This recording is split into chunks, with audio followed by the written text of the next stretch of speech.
Hello everyone, রান্নাবান্না ও ঘরকন্যা চ্যানেলে আপনাদেরকে স্বাগত। আজকে আমার রান্নাঘরে হবে আলু দিয়ে খাসির মাংসের ঝোল। তো চলুন কিভাবে আমি রান্নাটা করেছি সেটাই আপনাদের সঙ্গে শেয়ার করি। সবার প্রথমে মাংসটাকে আমি ধুয়ে নিয়ে লবণ, হলুদ আর একটু ভিনিগার দিয়ে ম্যারিনেট করে রেখেছিলাম। এবার আলুগুলোকে আমি তেলে লবণ আর হলুদ দিয়ে 5 মিনিট মতন ভেজে তুলে রাখবো।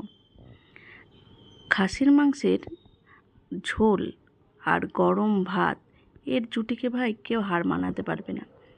সে বিরিয়ানি হোক আর ফ্রাইড রাইস, চিলি চিকেনই হোক আর যত রকমের খাবারই হোক, আমি তো মনে করি খাসির মাংস ভাত বা কষা মাংস এগুলোর টেস্ট অসাধারণ।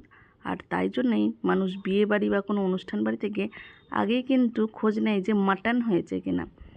মাটন হলে ব্যাস সবার মুখে হাসি। সে বাড়িতে যেদিন মাটন হয় সেদিনও সবার মুখে হাসি।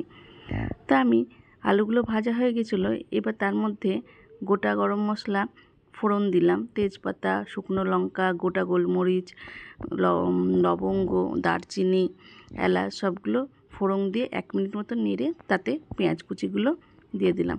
পেঁয়াজগুলো ভাজা ভাজা হয়ে এসছে। এবার তার মধ্যে আদা, রসুন আর কাঁচা লঙ্কার পেস্টটা অ্যাড করলাম। এটাকে নিয়ে খানিকক্ষণ কষাবো। মশলা যত ভালো করে কষানো হবে তত মাংসের টেস্ট বেরিয়ে আসবে। আমার আদার বাটা মশলাটা খানিক কষানো হয়ে গেছে। এবার এর মধ্যে গুঁড়ো মশলাগুলো অ্যাড করে দেবো। হলুদ, লবণ, জিরে গুঁড়ো, কাশ্মীরি লঙ্কার গুঁড়ো, একটা টমেটো। আর আমি কালারের জন্য প্রথমেই পেঁয়াজ ভাজার সময় 1 চামচ মতন, 1 চামচ না 1/2 চামচ মতন একটু চিনি অ্যাড করে দিয়েছি। চিনিটাতে স্বাদও বাড়ে আবার কালারও নিয়ে আসে। দেখুন আমার মশলা প্রায় হয়ে এসেছে।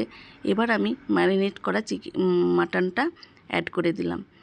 মাটন সবসময় মিডিয়াম আঁচে রান্না করার চেষ্টা করবেন, তাতে মাংসের না টেস্টটা ভালো বেরিয়ে আসে। খুব হাই ফ্লেমে রান্না করলেও হবে না, আবার লো ফ্লেমে রান্না করলে তো সিদ্ধই হবে না। আমার কড়াইটা একটু ছোট হয়ে আসছিল, কারণ প্রায় 1 কেজি মাংস, তার মধ্যে অতগুলো আলু আবার ঝোল ওই কড়াইটাতে আঁটতো না, তাই আমি কড়াইটা চেঞ্জ করে নিলাম। মশলা আমি অল্প অল্প করে বারবার করে মানে কষিয়ে নিচ্ছি আর ঢেকে ঢেকে রান্না করছি। ঢেকে ঢেকে রান্না করলে মাংস এমনি সিদ্ধ হয়ে আসবে, কোনো রকম কুকারে সিটি দেওয়ার প্রয়োজন পড়বে না। মাংস প্রায় সিদ্ধ হয়ে এসেছে। এবার আমি ওর মধ্যে মশলা কষানো হয়ে গিয়েছে, এর মধ্যে আমি জল অ্যাড করে দিলাম। এরপর গরম মশলা অ্যাড করে দিলাম। আমার ভিডিওগুলি যদি আপনাদের ভালো লেগে থাকে তো একটা লাইক ও কমেন্ট অবশ্যই করবেন, আর চ্যানেলটিকে সাবস্ক্রাইব করবেন। আর ফেসবুক থেকে দেখলে পেজটিকে ফলো করে দেবেন। ধন্যবাদ।